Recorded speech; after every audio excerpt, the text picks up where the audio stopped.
Bihar board ने कैसे कैसे क्वेश्चन पूछे हैं उसको देखेंगे, ठीक है। एमसीक्यू टाइप का क्वेश्चन पूरा, लॉन्ग टाइप में भी काम आ सकता है हम लोगों को। देखते हैं काफिया के हवाले से आने वाले सवालात। बिहार बोर्ड ने 2011 से अब तक जितने भी क्वेश्चन पूछे हैं काफिया से रिलेटेड, वो सारे क्वेश्चन आपको दिखा रहा हूं मैं। ये जहां जहां येलो लिखा हुआ ना वो सब आंसर है। ऑब्जेक्टिव का डायरेक्टली सीधा सीधा आंसर हो गया है। देखिए कैसे कैसे क्वेश्चन पूछेंगे। काफिया की जमा क्या होती है? कवाफी। काफिया के अल्फाज रदीफ से पहले आते हैं। आन बान मान शान एक एग्जाम्पल दे दिया गया है। ये सब क्या है? हम काफिया। शायरी में तरन्नुम और आहंग की वजह से काफिया आता है, यानी रिदम। क्या बोलते हैं रिदम में यूज क्यों पड़ता है काफिया का? जब गाते हैं तो लाइन मिलनी चाहिए ना, इसलिए क्या बोला तरन्नुम।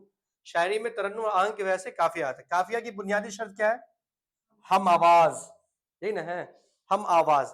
ऐसे अल्फाज जिनमें सूती आहंग पाई जाते हैं काफिया कहलाता है। हम आवाज कहलाता है, जो जहां पूछ चुका ये जो है सूती और सूती आहंग, ये वाला जो पॉइंट है। काफिया के अल्फाज हम वजन अल्फाज के साथ साथ तब्दील होते रहते हैं। तब्दील एमसीक्यू में पूछ चुका है, फिर कर करके ऑप्शन दे दिया है कि तब्दील होगा कि मिलेगा, जुड़ेगा, घटेगा। आंसर कौन जाएगा? तब्दील हो जाएगा। समझ समझे सब? इसको आगे बढ़ाएं। वाह, अब इसको मिटाना पड़ेगा। यही समस्या है। चलिए आगे क्या है? काफिया लफ्ज कहां से निकला? बोलो तकू से। तुकुल से किससे आया? काफिया लफ्ज का आगाज कहां से हुआ?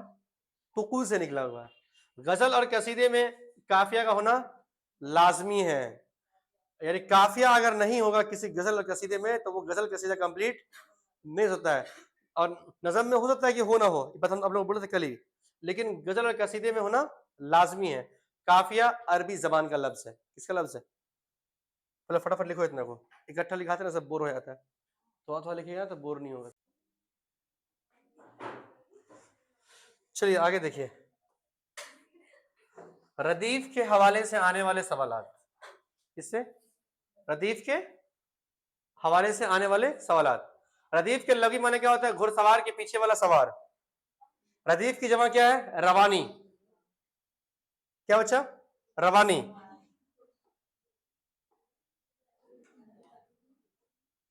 घुड़सवार, रवानी। वो अल्फाज जो काफिया के बाद बगैर किसी तब्दीली के आते हैं रदीफ कहलाते हैं। रदीफ के अल्फाज तदा मुकर्रर नहीं होती है, ये बात मैंने कल ही बताई थी। यहां देखो, गजल या कसीदे में दो आइन दोहराए जाने वाले अल्फाज रदीफ कहलाते हैं। रदीफ भी अरबी जबान का लफ्ज है। 1 2 3 4 5 6, 1 2 3 4 5 6, 6 क्वेश्चन एग्जाम में पूछ चुके हैं रदीफ से। रदीफ के लगी माना घुड़सवार के पीछे वाला सवार। रदीफ की जमा क्या होती है? रवानी। वो अल्फाज जो काफिया के बाद बगैर किसी तब्दीली के आते हैं रदीफ कहलाते हैं। रदीफ के अल्फाज की तरह मुकर्रर नहीं होती है। गजल या कसीदे में दो आइन दोहराए जाने वाले अल्फाज रदीफ कहलाते हैं। रदीफ भी अरबी जबान का लफ्ज है। लिखो फटाक से। मतला, मतला के हवाले से आने वाले सवालात। मतला के लगे माना क्या होता है? तुलू होने की जगह या निकलने का मुकाम। कल पढ़े थे हम लोग। गजल का पहला शेर मतला कहलाता है। गजल का पहला शेर मतला कहलाता है। कसीदा के पहले शेर को ही मतला कहते हैं। दो दो आगे है डिफाइन। मतलब कि दोनों मिसरे लाजमी तौर पे हम काफिया होते हैं। मिसरे के लगवी माना दरवाजे का एक पट है। बोलेगा मिसरा क्या होता है? पूछ रहे क्वेश्चन, मिसरा क्या होता है? तो दरवाजे का एक पट है। अब तो मिसरा नहीं होगा तो क्या शायरी बनेगी? जब शायरी बनेगी तो क्या बनेगा? नज़म बनेगा, गजल बनेगा? पॉसिबिलिटी है। सबसे पहले मिसरा का होना लाजमी है, और दो मिसरों से शायरी बनेगी, कम से कम दो मिसरा चाहिए उसको, तब बनेगा शायरी, तब बनेगा गजल कसीदा बनेगा। मतला, मतला को गजल का नकीब भी कहते हैं। हुस्न मतला असल मतला के बाद आता है।